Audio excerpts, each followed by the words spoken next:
He opened the menu and read aloud, intentionally so the whole table could hear. Signature crème brûlée with lavender and caramel, à la Blanchard. Sophie stood by the service entrance in her white jacket and heard every word. It was her dish. She created it 8 years ago in a small apartment on Rue de la Charité when it was raining outside and she had nothing but cream, 4 eggs, and a bunch of dried lavender from Provence. The dish that earned the restaurant its 2nd Michelin star, the dish that now bore the name Blanchard, the name of the man who had thrown her out. They say the recipe is a family secret, the guest continued, chuckling. 3 generations of Blanchards. Sophie took a breath, then exhaled, and stepped into the dining room with a tray. Good day, friends. Please comment on where in the world you are watching this video from. Don't forget to subscribe and support the video with a like. This is a story about a woman who gave up her art and was left with nothing. And then life offered her another path, not the one she dreamed of, a better one. Lyon is called the gastronomic capital of France. Not Paris, Lyon. This is where Paul Bocuse worked, where the concept of mother's cooking was born. Bouchon, small family restaurants that cook as they did 100 years ago. Pike quenelle, brains with butter. Eggs pochés. The people of Lyon take their eating seriously. They don't like showiness. They love authenticity. Sophie Blanco knew this better than anyone. 34 years old, 5 feet 6 inches tall. When she was a chef, it seemed taller because in her white coat she stood straight and moved quickly, as if she had an invisible backbone. Dark hair, almost always tied back in a net or a tight ponytail, a habit from the kitchen that she never shook off. Brown eyes that could look cold, yet notice everything. Hands, small, strong, with short nails and thin scars from knives. Her right hand, index finger, just above the 2nd joint, a mark from a Japanese santoku 8 years ago, the first month in a professional kitchen. She was born in Lyon, in a family with neither cooks nor much love for gastronomy. Her father, Jacques Blanco, drove trucks between Lyon and Marseille. Her mother, Marguerite, worked as a cashier at the Monoprix supermarket on Rue Gaston de Saporta. They lived in a 4th-floor apartment without an elevator in the Croix-Rousse district, 72 square meters, 3 rooms, 1 balcony overlooking the wall of the neighboring building. Sophie's love for cooking came from her grandmother, Josephine, who came from Vichy once a month and always brought something from her garden. Zucchini, tomatoes, bunches of thyme. Josephine cooked without recipes. She simply looked at what was available, smelled it, tasted it on the tip of her tongue, and within an hour, something real would emerge from nothing. Little Sophie sat on a kitchen stool and watched. "Why don't you write down the recipes?" she asked one day. "Because a recipe is not cooking," Josephine replied. "A recipe is a map, and cooking is a journey." Sophie graduated from school with good grades, but without any particular goals. Until, at 16, she attended a dinner at a small Lyon restaurant, La Mère Brasier, which had been run by the legendary Eugénie Brasier in the 1920s, the first woman to hold a Michelin star. By that time, the restaurant had changed owners many times, but it kept the name, and the chef, a short man in his 50s named Gérard Mercier, cooked in a way that left Sophie frozen over her plate, unable to speak for 3 minutes. "What was that?" she asked her mother. Duck breast with figs. You saw it. No. I mean, what was it, really? Her mother shrugged. But Sophie already knew who she wanted to be. The Lion School of Culinary Arts, the Paul Bocuse Institute on the Presqu'île Peninsula, cost money that the family didn't have. Sophie received a partial scholarship based on her entrance exam results and made up the rest with side jobs, washing dishes in a bistro on the banks of the Saône in the evenings and serving at a catering company on weekends. For 2 years, she hardly slept. Classes, work, more work, home by midnight. In her 3rd year at the Institute, she caught the attention of Jean-Pierre Lacombe, one of the instructors, a former sous chef at the 3-star restaurant Pierre Gagnaire in Paris. Lacombe was a demanding and taciturn man, and if he told the student good, it meant very good. He told Sophie good twice in 1 semester, which was a record in his 10 years of teaching. After the Institute, internships. Marseille, 6 months with Christian Ellis. Then, London, a year at the Savoy Hotel, the Arpège restaurant, sous chef for cold appetizers, a salary of £1,800, almost nothing after taxes, but London gave her something else, speed and precision. London cuisine is a conveyor belt. It's chaos. It's shouting, "Service!" and plating a dish in 3 minutes or you're out. Then, back to Lyon. She was 26. The restaurant Maison Blanchard on Rue des Marchands was looking for a head chef.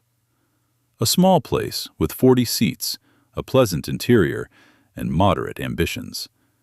The owner, Thierry Blanchard, was a man in his mid-40s from an old Lyon family with money, who ran the restaurant as a hobby and didn't know much about the kitchen. However, he was good at talking and making an impression. During the interview, Thierry Blanchard asked her to prepare something.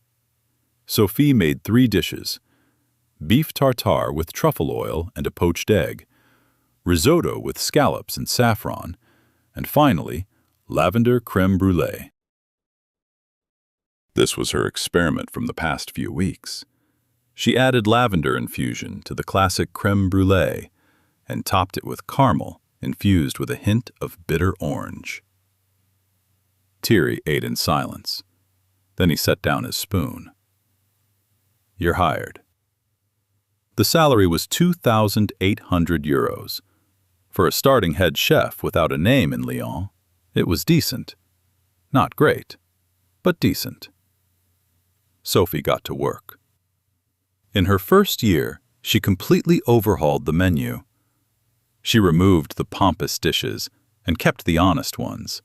Seasonal products, local suppliers, dishes she believed in. Revenue increased by 22%. Thierry Blanchard smiled and told guests that the kitchen was his passion. In the second year, Maison Blanchard received its first Michelin star. It was a November evening, and Sophie was in the kitchen slicing rosemary ice cream when she received a call. She dropped the knife. Then she picked it up. Then she stepped out into the alley behind the restaurant and stood against the wall for about 5 minutes, staring at the sky, seeing nothing. Then she returned to the kitchen and told the team. The team was shouting. Seb, the sous chef, grabbed her and spun her around. 100 kilograms of joy. Very awkward. The pastry assistant, Amalie, cried right by the fridge. Sophie smiled and thought, "This is it. This is what it's all for." Thierry Blanchard came to the kitchen an hour later. He hugged Sophie. He said, "We did it." Then he gave her a bottle of Cristal champagne and left. He had a business dinner. Sophie opened the champagne with the team. In the 3rd year, the 2nd star. It happened thanks to the lavender crème brûlée. The Michelin inspector, as it turned out later, wrote about it separately. A dish that begins as a classic and ends as a revelation. Sophie received offers from 3 restaurants, from Paris, from Geneva, and one from Tokyo. Thierry asked her to stay and raised her salary to 4,300. She stayed. Not for the money. Simply, it was her kitchen. She knew every burner here. The mistake she made, it was a mistake in the paperwork. When Sophie came to Maison Blanchard, she signed a standard chef's contract. There was a clause, 8th, in small print, stating that all recipes developed in the course of professional activities at the restaurant were the intellectual property of the establishment. Sophie read this clause, grimaced, and signed. Because 18 other places she had applied to had not responded. Because she needed a job. Then she forgot about that clause. In her 4th year, she met Thierry. No, she had known him for 4 years, but in the 4th year, something changed. Thierry began coming to the kitchen more often. He said he wanted to understand the process. He asked about suppliers, sauces, timing. He stood nearby, watched, sometimes tasted. Occasionally he touched her hand, casually, demonstrating a knife gesture. Sophie wasn't naive. She understood what was happening, but Thierry was smart, well-read, and knew how to listen. And, if she was honest, she felt lonely. 4 years, only the kitchen, only work, only stars. No relationships.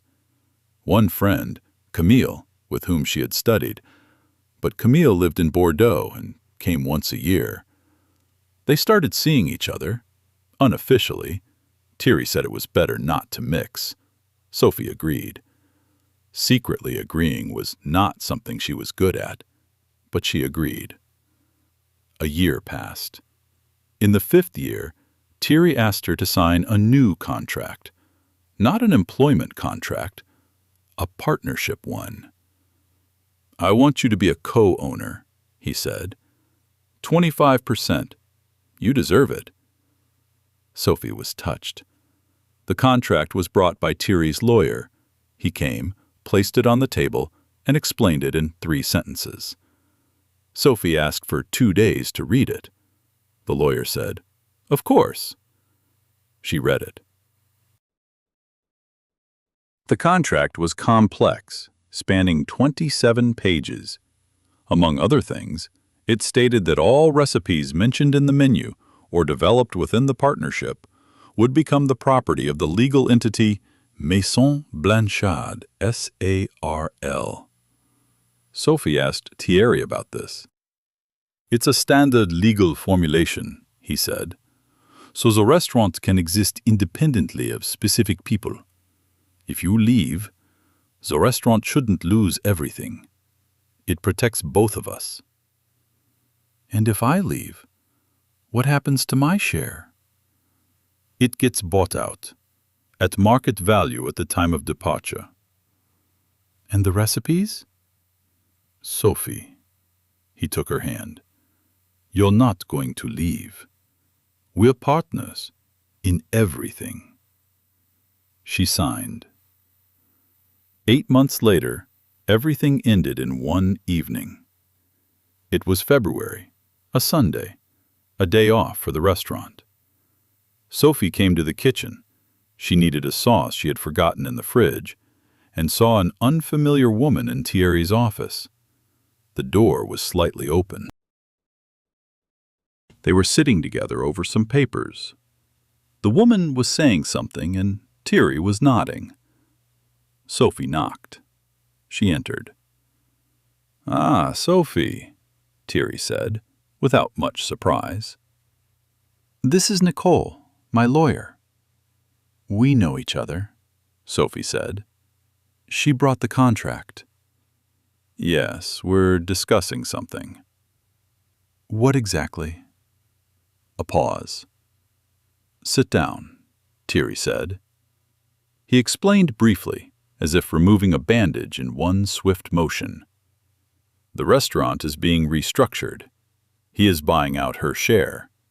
The amount, according to the standard valuation, as stated in the contract, will be 78,000 euros. That's 25% of the business value at the time of the initial partnership entry, minus depreciation, minus debts that have accumulated over the last 2 quarters. Debts? Sophie was unaware of any debts. Thierry pulled out another document, the balance sheet. She looked at the numbers and couldn't comprehend them. And also, he added, the contract you signed secures the recipes for the legal entity. The menu remains. Sophie was silent for a second. You're taking my recipes. They belong to the restaurant. Legally, yes. It was in the contract. Thierry. Sophie, this is business. She stood up, walked out. Didn't slam the door, just closed it behind her. The next day she returned to collect her things from the kitchen. Her knives, her wooden cutting board, her notebook with notes. Everything else belonged to the restaurant. Thierry's lawyer sent an official letter. It stated that using recipes from the Maison Blanchard menu in other establishments would be considered a violation of intellectual property rights. Sophie called Camille from Bordeaux. She rushed over on the next train. They sat in Sophie's tiny apartment on Rue de Massy, rented 600 euros a month, drinking cheap wine and remaining silent. Then Camille said, You need a lawyer. I don't have money for a lawyer. You'll get 78,000, out of which 32,000 is my debt to the bank, and 6 is taxes. That leaves 40. Sophie looked out the window. For the kitchen that I built myself. Camille couldn't find a response. It wasn't about the money, or rather, not just about the money. It was about the fact that lavender crème brûlée à la Blanchard was now featured on the Maison Blanchard menu, with a story about 3 generations of the family. It was about the restaurant receiving a new recommendation in the Gourmet Mio guide specifically for that dish. It was about the critic who wrote about that dish, mentioning the Blanchard philosophy. Philosophy. Blanchards. For the next 6 months, Sophie didn't live very well. At first, she tried to get a job as a chef in several restaurants in Lyon and the surrounding areas. They all asked the same question. Why did you leave Maison Blanchard? She told the truth. Some nodded. No one called back. Thierry was well known in the city. He spoke to the right people.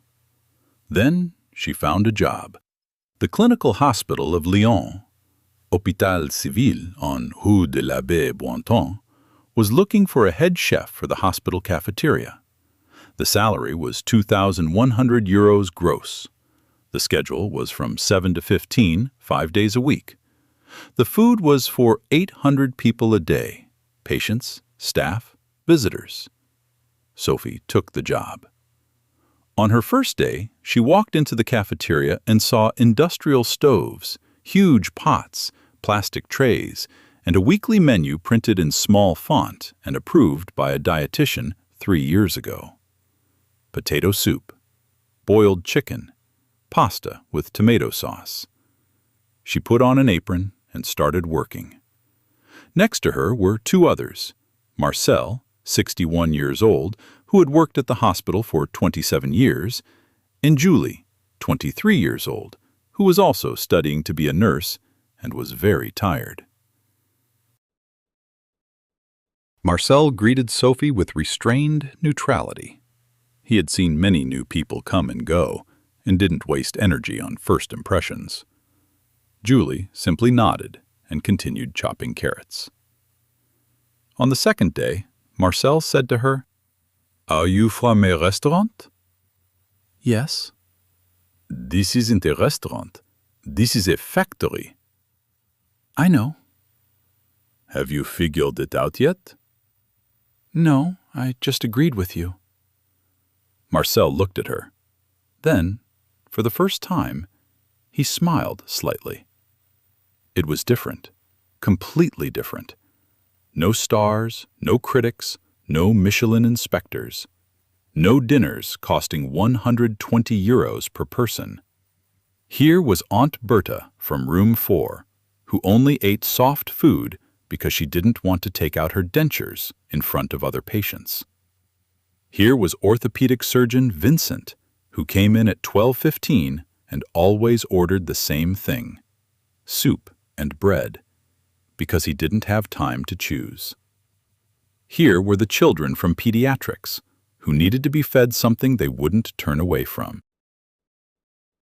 One day, Julie said to her, "Listen, can you make something different for the kids? They didn't eat the pasta again yesterday. Half the portions came back." "What do they like?" "Yellow," Julie said seriously. Sophie paused. "Yellow?" "Well, they're little. They like bright things. They take carrots. They take corn." The next day, instead of white pasta, there was a dish of yellow farfalle with carrot puree and grated comté on the pediatrics counter. They ate almost everything. The pediatric nurse Emily came the next day and asked for the recipe. "Just farfalle and carrots?" she asked skeptically. "Cumin, too. The kids don't taste it, but it gives flavor. And a little nutmeg, just a bit." Pause. "My grandmother taught me." For the first 2 months, Sophie simply did her job. Well, quickly, without unnecessary conversation. In the 3rd month, she began to change the menu. Not radically, within the budget and dietary requirements. But, instead of boiled chicken without spices, chicken baked with rosemary and lemon juice. Instead of packaged potato soup, a real one with leeks. Instead of pasta with tomato paste, pasta with seasonal vegetables. Everything at the same price from the same budget. The hospital's chief dietitian, Hélène Mora, a strict woman in her 50s, came to see her a week later. "You changed the soup." "Yes, the calorie count is the same. Sodium content, less." "I didn't give permission for changes." "I brought the calculations." Sophie placed a sheet on the table. She had created a chart. Ingredients, cost, nutritional value, comparison with the previous version. Hélène Mora looked at the chart, in silence.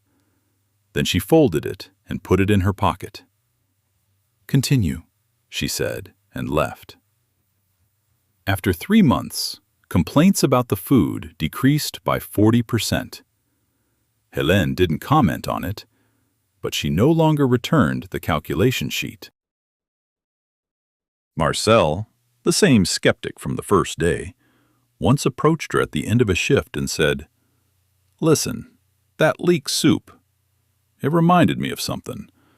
My mother made something similar when I was a child." "What exactly was similar?" "I don't know, something in the smell." He shrugged and left. But the next day he brought her homemade bread. His wife baked it on Sundays. He silently placed it on the corner of her work desk. That's how they became friends, through bread and soup, without unnecessary words. Sometimes in the evening, when the shift ended and Marcel left first, While Julie rushed off to a lecture, Sophie stayed alone in the kitchen. She washed the last pots, wiped down the stove. She turned on some radio, an FM station playing jazz. And she thought. Not about Thierry, not about lost recipes. She thought about how Aunt Berta had asked for a second helping for the first time today. How Surgeon Vincent lingered at the counter for a minute, not because he hesitated in his choice, but simply said, "It smells good," and took the soup. How the children from pediatrics ate the yellow farfalle. It was small, very small by the standards of 2 Michelin stars, but it was real. In October of that same year, Sophie was traveling by train from Lyon to Dijon. Not for work, to see her mother, who now lived in Dijon after her father's death. The TGV train, 2 hours, second-class carriage. She sat by the window. Across from her, an empty seat.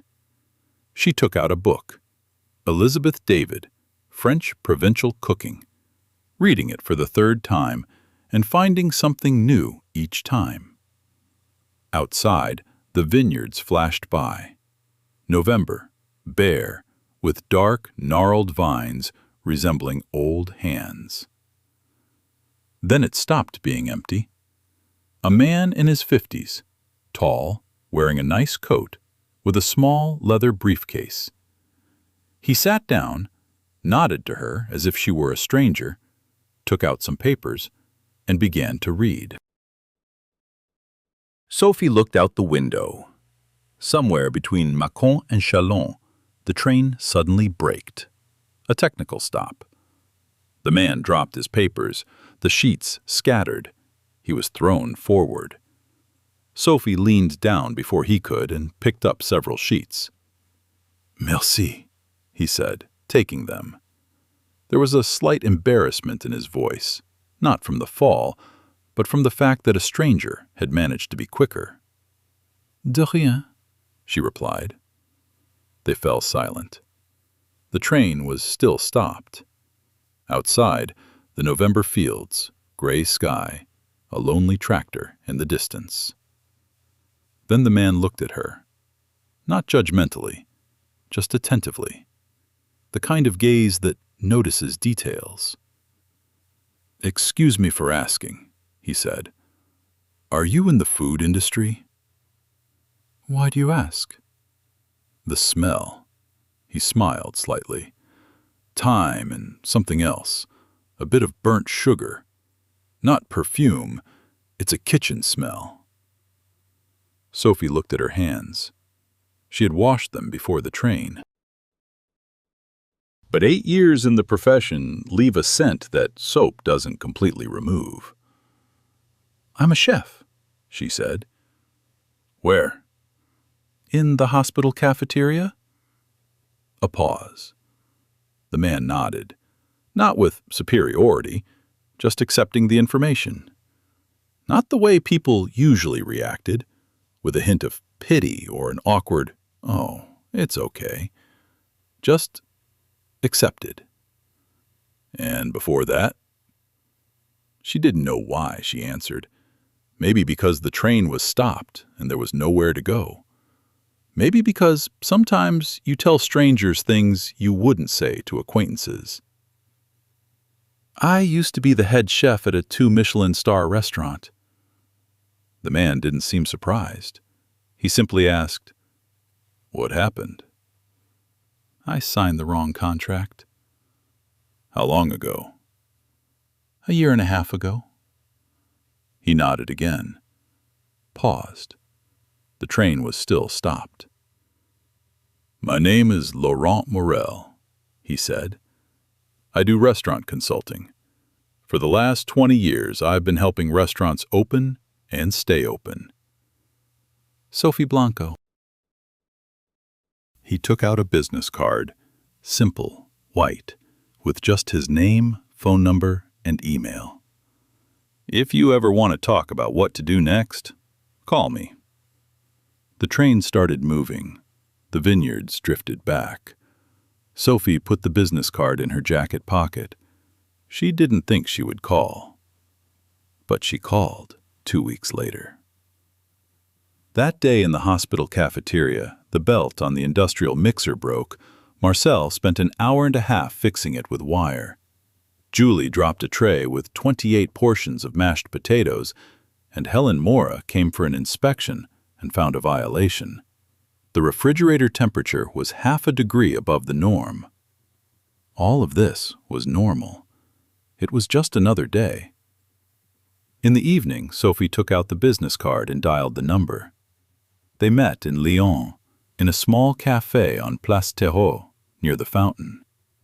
Laurent Morel was drinking black coffee and listening. She told him everything, for the first time, completely, without leaving out any details. About the contract. About the recipes. About the crème brûlée with lavender. About a Sunday in February. About the letter from the lawyer. About the calls to restaurants that ended in silence. Laurent didn't interrupt. He didn't express sympathy. He just listened the way people do when they care about information, not emotions. When she finished, he asked the waiter to bring more coffee. Then he took out a small notebook. "Do you have the contract?" "A copy, yes." "The clause about the recipes, does it apply to what was developed before signing the first employment contract?" "No. The employment contract covers only what was developed within the scope of professional activity. The partnership contract covers what was developed within the partnership. I came up with the crème brûlée before either." "So, de jure, it's yours?" "De jure, yes. De facto, they use it under their name."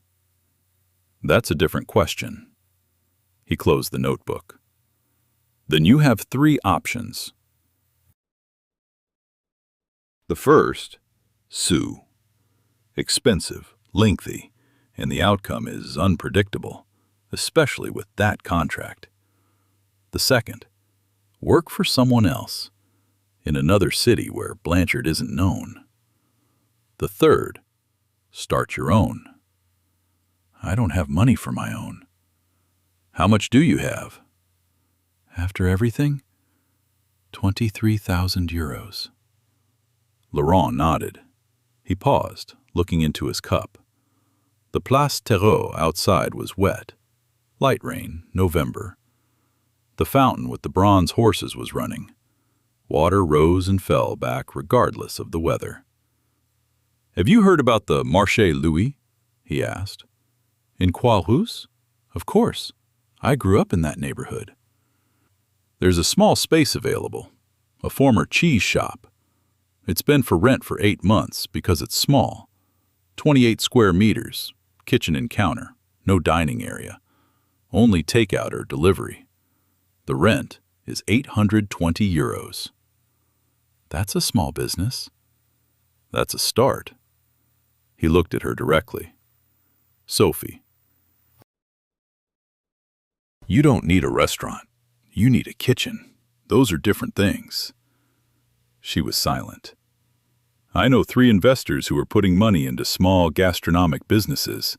Not stars, no hype. Specific small projects with potential. If you have a concept that can be explained in 5 sentences and a person with a 2 Michelin star reputation behind them, that's a conversation." A 2 Michelin star reputation of someone who was kicked out of his own restaurant? The stars don't belong to the restaurant. They belong to the chef. The Michelin inspectors know that. The industry knows that. Pause. Thierry Blanchard knows that too. That's why he worked so meticulously with the recipes. Sophie looked at the Place Terreau. The fountain, huge with bronze horses, roared despite the November weather. "What should the concept be?" "Yours. Not a copy of what was at Maison Blanchard. Something new." She thought for 3 days. On the 4th day, she called Laurent. Cuisine de ma mère. she said. My grandmother's kitchen. Tell me more. Lyonnaise cuisine. Authentic, not for tourists. Not from those cafes on Place Bellecour that serve traditional dishes for 30 euros. Real dishes. Pike quenelle, andouillette, tablier de sapeur, quenelle, salade lyonnaise. Prepared properly with real ingredients, packaged for takeout at an affordable price. Lunches for offices in the Croix-Rousse district. Sunday packages for families. Seasonal menu, changing every 6 weeks. And one dessert.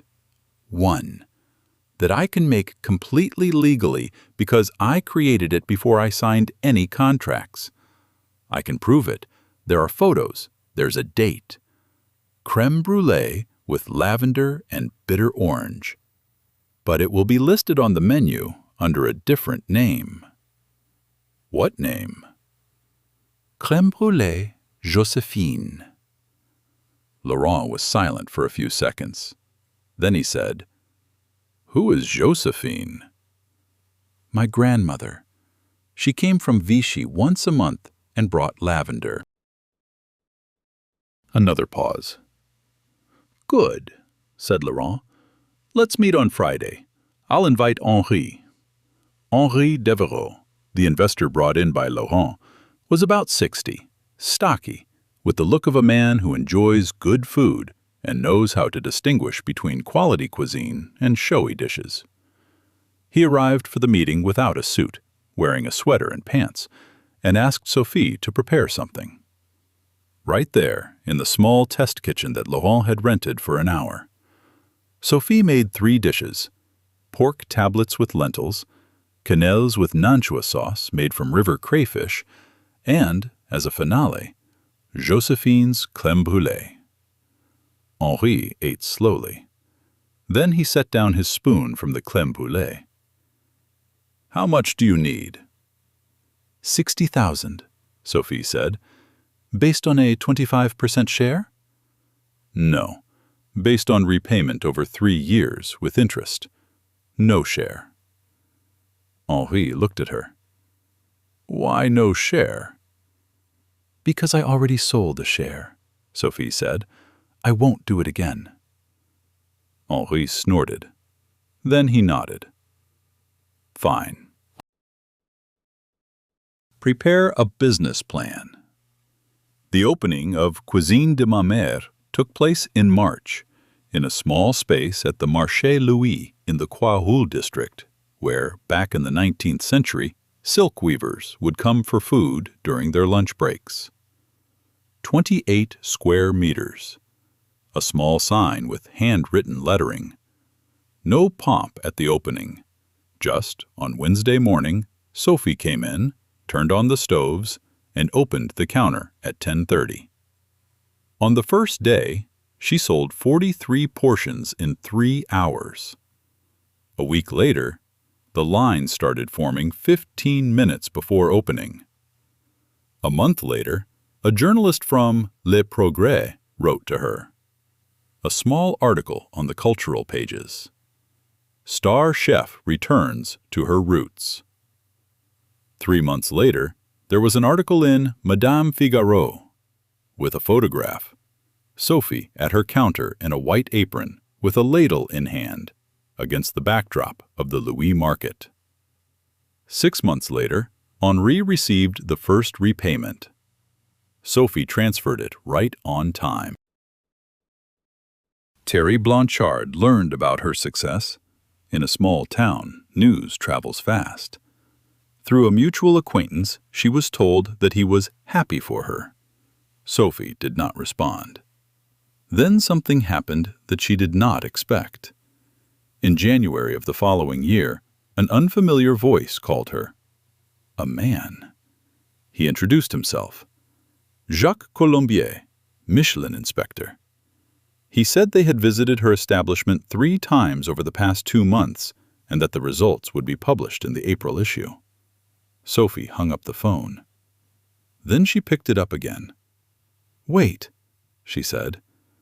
The Michelin Guide doesn't award stars to take-out fast food. You're right, said the voice. We award a Michelin star to those who cook exclusively, regardless of the format. A pause.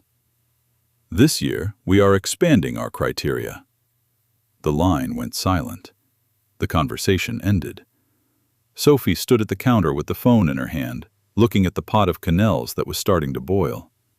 Next, she shouted. The April Michelin Guide was published on the first Tuesday of the month.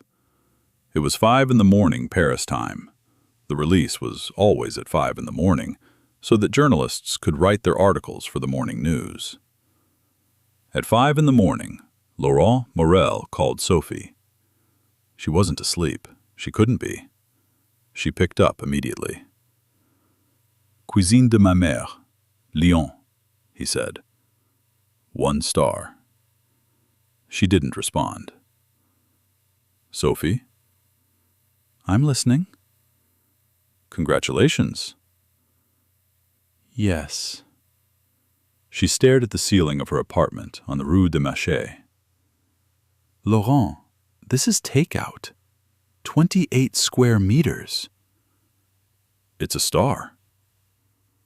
A long pause. So it's not about size, she finally said. It was never about size. You knew that before I did. At 7 in the morning, Sophie arrived at the Louis Market. She opened the space, turned on the stoves. Aunt Germaine from the neighboring butcher shop already knew. As always, news spreads at the market faster than newspapers come out.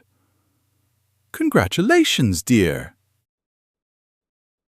She shouted across the counter and handed her a piece of andouillette wrapped in paper. For the celebration. Thank you, Germaine. Sophie accepted the bundle. She placed it behind the counter. I'm opening in 20 minutes if you want to stop by. 20 minutes later, there were 8 people at the counter. By 10:30, 23. By noon, the line was out the door and into the market. Sophie was working alone. Amalie would come only the following Monday, and she still didn't know what today was.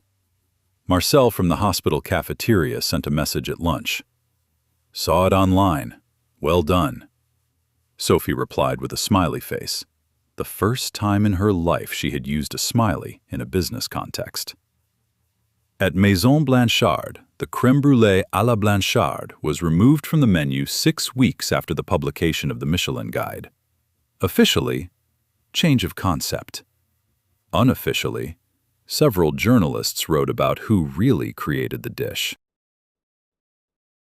The evidence, photos from Sophie's phone, dated 4 years before the partnership contract was signed, were publicly available. Thierry Blanchard did not sue. He simply removed the dish. Sophie did not celebrate this. She did not write posts. She did not give interviews on the subject. Only once, when a journalist from Le Progrès asked her about Maison Blanchard, she replied, I don't think about it. I have a kitchen. I have things to cook. The following year, Cuisine de ma mère expanded.